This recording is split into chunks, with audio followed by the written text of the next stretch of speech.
আলাইকুম। কি অবস্থা সবার? সবাই কেমন আছেন? আশা করি সবাই ভালো আছেন। আলহামদুলিল্লাহ আমিও ভালো আছি।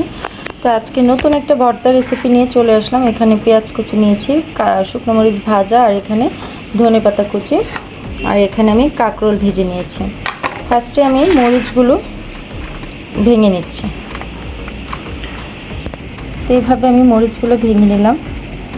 এর মধ্যে দিয়ে দেবো স্বাদ মতো লবণ। লবণটা দিয়ে ভালোভাবে মরিচটাকে মেখে নিচ্ছে। তারপর যে ধনেপাতা কুচিটা আছে সেটা মিক্স করে নিলাম।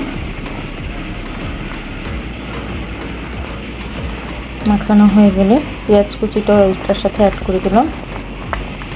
এটাকে ভালোভাবে মাখিয়ে নিচ্ছি। কে কে আমার মতো কাঁকরোল ভর্তা পছন্দ করেন অবশ্যই কমেন্ট করে জানাবেন।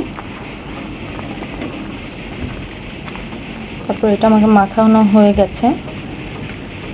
ভেজে রাখা কাঁকরোলগুলো দিয়ে দিচ্ছি। এই কাঁকরোলটা আমি হালকা লবণ, হলুদের গুঁড়া এবং মরিচের গুঁড়া দিয়ে ভেজে নিয়েছিলাম, তো সেগুলো দিয়ে দিচ্ছি। আপনারা চাইলে এখানে সিদ্ধ করেও বানাতে পারেন, বাট আমার কাছে ভাজাটাই ভালো লাগে। এটাকে ভালোভাবে মেখে নিচ্ছি। এতে আমার ভর্তাটা মাখানো হয়ে গেছে। এরপর যে আমি দিয়ে দিচ্ছি এখানে একটু সরিষার তেল।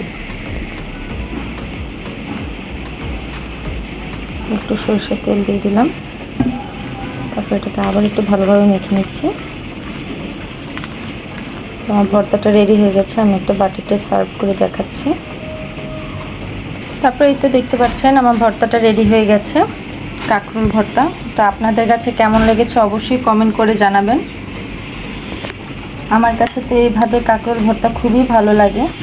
জানি না আপনাদের কাছে কেমন লাগে। যদি ভালো লেগে থাকে অবশ্যই কমেন্ট করে জানাবেন, চ্যানেলটা সাবস্ক্রাইব করবেন। সবাই ভালো থাকবেন, সুস্থ থাকবেন, আমাদের জন্য দোয়া করবেন। তো আজকের ভিডিও পর্যন্ত, আল্লাহ হাফিজ।